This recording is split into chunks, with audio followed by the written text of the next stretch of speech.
কি এই গরমে কিচ্ছু খেতে ইচ্ছে করছে না? তো চলুন আজ তৈরি করে নিই পটলের খোসা বাটা। কচি কচি পটলের খোসাগুলোকে এভাবে ছুলে নিয়ে জলের মধ্যে লবণ দিয়ে বেশ কিছুক্ষণ ফুটিয়ে নিয়েছি। খোসাটাকে ঠান্ডা করে নিয়েছি।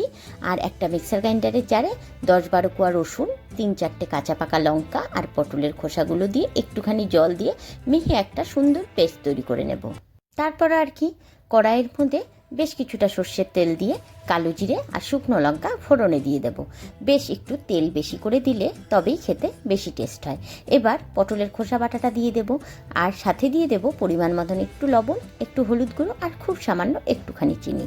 ব্যাস সুন্দর করে নেড়ে চেড়ে ঢাকনা দিয়ে ঢেকে গ্যাসের আঁচ কমিয়ে দিয়ে এটাকে রেখে দেব। মাঝখানে মাঝখানে 2-4 বার খুলে নেড়ে দেব।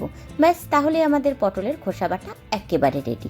খেতে গরম ভাতে দুর্দান্ত স্বাদ হয় আর মুখের একদম রুচি পাল্টে দেয়। তো একবার অবশ্যই ট্রাই করো এই কচি পটলের খোসা বাটা। টাটা।